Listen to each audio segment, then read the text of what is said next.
In this video, we'll talk about the 1976 Bicentennial Quarters and how valuable they are. Hey, what's up, Coin Fam? Everyone loves to find the 1976 quarter, also known as the Bicentennial Quarter.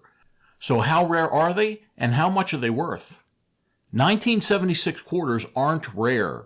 Bicentennial quarters were minted in 1975 and 1976 with the date 1776 to 1976. This is why there are no 1975 quarters. There were over 1.6 billion 1976 quarters minted. You can check out one of my other Bicentennial Quarter videos for the history of the 1976 quarter and also find out why so many of them were melted by the government. These quarters are generally not valuable unless you find one in top condition or if you find a valuable error or variety. There aren't many of those around, but I'll tell you what to look for and how to identify them. Here are the values of the higher grade Bicentennial quarters from PCGS.com. You can see here that these quarters start really picking up value at about mint state 63, where they're worth about $4.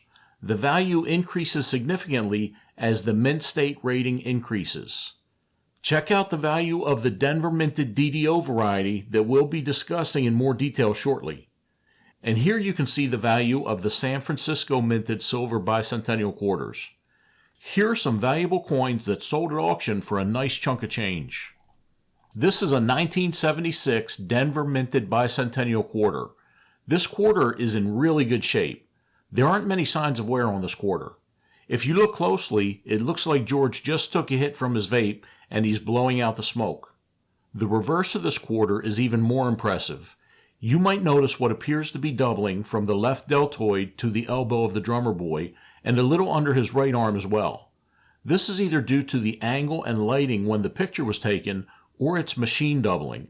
Machine doubling is much different than a real double die, and machine doubling doesn't add any value to the coin. This beautiful quarter was graded mint state 67 plus on a scale from 1 to 70, and it sold at auction for $336.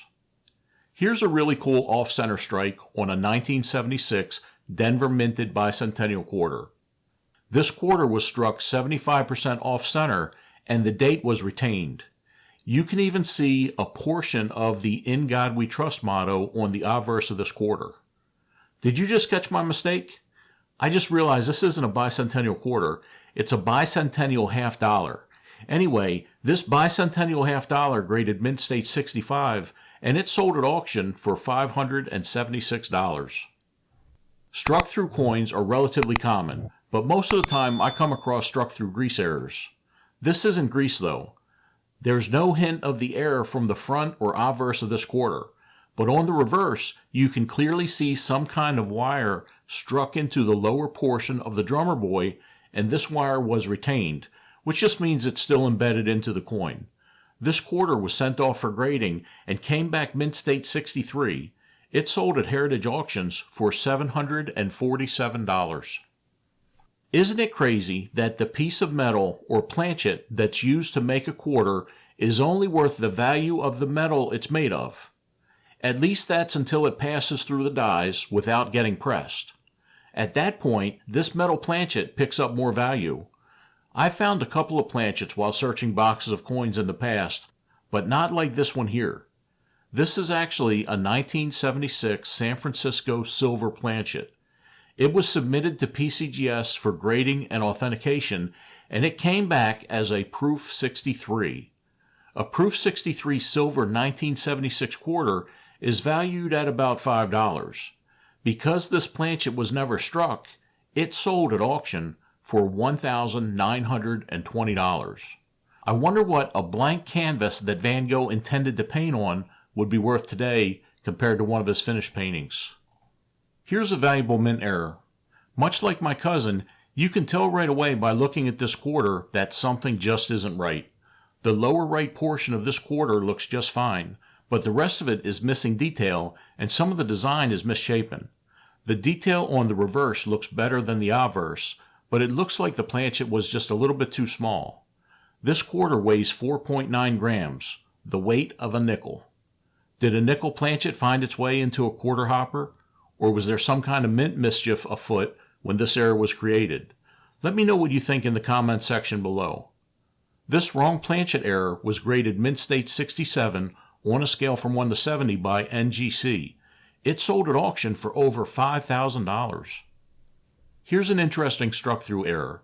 Somehow a piece of cloth found its way in between a planchet and the obverse die. You can barely see the outline of Washington's head.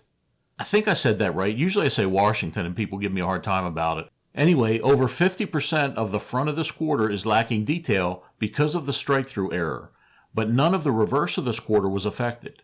As you would expect, a quarter like this was submitted for grading and it came back a mint state 66. This unique quarter error sold at auction for $881.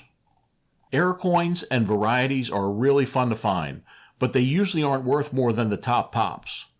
A top pop is the highest graded coin for a particular year and mint mark. As of the date of the auction for this quarter, this was the highest graded 1976 Denver minted Bicentennial Quarter in existence, and there was only one of them found. There are only a few marks on this beautiful quarter. If you look closely, you can see someone's fingerprints on the lower left of the reverse of this quarter, as well as some spotting. It's a good thing the coin owner didn't try to clean these marks off the coin. It would have dramatically reduced the value of the coin, and it wouldn't be able to be graded. If you're considering cleaning a valuable coin, don't do it. This one-of-a-kind mint state 68 clad quarter sold at auction for over $6,400. At the time of this auction, there were only 6 of these coins in this grade, with no finer coins known to exist. This is a silver San Francisco minted 1976 Bicentennial Quarter. It's a proof coin, so it's minted differently than the business strike coins we see in circulation. This near-perfect specimen graded a near-perfect mint state 69, only one grade away from a perfect 70. It sold at auction for $6,600. If you have a Denver minted Bicentennial Quarter, you have to check it to see if it's a double die version like this one right here.